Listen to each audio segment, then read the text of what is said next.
Hmm. Okay, let's see what we can do about this. I just took the liberty of just putting something together, and maybe that will just help us to see a good idea of how we mix up stuff in Corel Draw and get out all those wow things you see out there. Okay, so this is just a sample of what an ID card would look like. This is not exactly a perfect job. This is just an idea. I just started putting this up just a few seconds ago, and so I just like us now to follow through and then see how we can do this. Now, before we get this done, I'd like you to pause and see whether you can identify the elements that have been put into this. Okay, so have you come up with the elements? Fine, so let's just identify them. Now what I have here, this particular outer shape is a rectangle tool. What I have in here is also a rectangle tool. What I have in here could be a rectangle tool or could simply be a line, and then what I have in here is also a rectangle tool, but one that has been edited. Then in here I have texts that I have then added colors to. So let's then see how we can do that, shall we? Okay, I can't wait.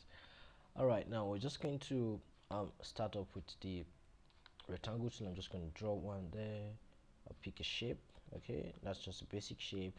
I mustn't draw it exactly this. I could use my own basic shape. Okay, having drawn that, I can now go ahead, because I'm still going to draw another rectangle shape. I can go ahead and pick a point here and drag it over there and release my mouse. I have a second shape. I can come over here and do the same thing, and I have a second or a third shape. And then from the middle here, I could draw one, and there I have my third shape. Are we there? It's that cute. Okay, now the next thing I could do now is, since this guy is curved, I'll need to find out how do I make this guy to become curved. Well, the answer is simple. What I'll need to do here is going to be to click on the second tool on the list. That's the shape tool. Clicking on the shape tool creates these new guys and changes my cursor to this arrowhead. Okay, so what I'll need to do now is to click on any point or any of these 3 points and click and then drag. Now notice that as I drag, my shape comes out. You get that? Beautiful. So as the shape comes out there, we're good. Let me do that again. I'm just going to click on that. Okay, let's just undo. Okay, so I just clicked on the shape tool and then clicked on any of these points and just dragged. That's all I did, and you have your shape there. Okay, now because you could actually the normal way you increase your size of your object, you could do that. Okay, now having done that, I came over here and inserted the color yellow for that, and that takes care of this yellow. Okay, and the next thing I could do now would be now to enter the name I used here was gilead.com, and that's what I'm going to enter. I'm just going to enter gilead.com. Notice that the size is small, right? So I could drag and extend the size. I could always notice that the first G here is not a capital one as it is here, so I could just double click. Okay, just keep that in mind. I could double click, or I could click on the shape tool again. That allows me to edit this. Okay, well, let's just stick with double clicking. I could double click. I could use the shape tool, or I could use the text tool.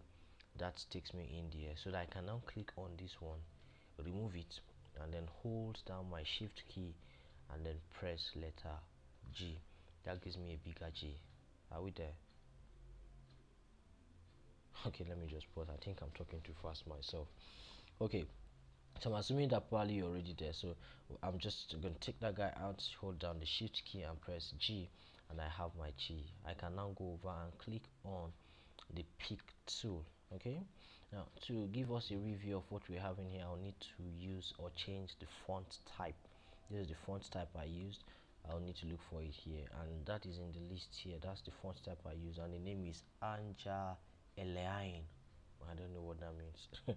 Okay, now you can always choose from the list down there, but let's stick to this one I have used. You probably might not have this particular font on your own system, so you are free to choose any particular or any other option you would want. A point of note though, as it concerns you using any font is that it has to be readable. The moment a font is not readable, that is a whack job. Okay, that is immature. That is not a no. That is not immature. That is amateur. That's the word.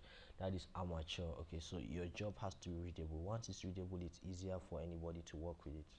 Okay, so having inserted this particular text, I can now give it a color, and the color we chose there was red. Feel free to use any color you want. Okay, you mustn't use mine, but I'm just trying to get us to have a better view of what we're working with here. Okay, now at this point now I can move my text here to the middle of this. What I will do now is to look at my keyboard and look for those arrow keys, those keys that have 4 arrows, one pointing up, down, left, right. Okay, so I'm using the left arrow button now to move my mouse over there. Okay, and that takes it there. If I still want it to be a little cramped, all I'll do now is to adjust the size inwards, or as well reduce the size from here. Right now it is 81, so probably if I took it to say 75, okay, I have a smaller size, so I can take it there to the middle, and there we have our shape. Is that clear? So essentially we end up getting that. Now the next thing we would want to do now could be to enter the name down there. So we're clicking on the text tool and then entering the name, Gilead Jones. That's the name I've chosen. So having entered that, I'm going to click on the pick tool, increase the size slightly, and then drag him over there. Okay, now I could still put it at the middle. Now let us give you a small trick that you would find yourself using most of the time, because it's sometimes difficult to be able to centralize all of these shapes. You'd want to click on the tool or on the shape, and the shape you want to centralize it to, and then press letter C on your keyboard. Now that centralizes it instantly in relation to the shape you're trying to centralize. Okay, so you might find that as a nifty tool to always keep in the bag most of the time.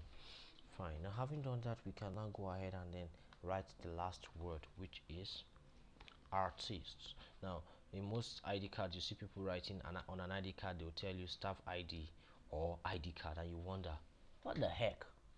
We already know that this is an ID card. Okay, so since we know it's an ID card, give us your designation. What do you do?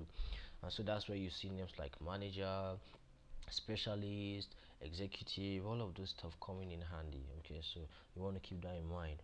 So let me look for, I think I like this font. It actually conveys the idea of an artist. So let's pick the font again. I think that should be it. Yeah, that's the font I just used. So I'll take the font in there and place him there. Okay, and put it in the middle. All right, so yeah, let's give him a color of red, and bingo, we have our ID card created. That was fun, right? Okay, I'm loving Corel Draw. All right, now I can actually still bring this down. Remember I mentioned that I could use a line as well as a rectangle. Now because I used a rectangle here, I can actually move my rectangle down, apply a color to it, which is going to separate. Now if I come over here, good, let me just make this clear. Now if I come over here and give a color of say blue there for the color, no, that's bad. Okay, say yellow there. I love that. It's nice, isn't it? Yeah. All right, man. Give me a round of applause, man. Come on. Okay. Now, because I use a rectangle here, I was able to apply that color there.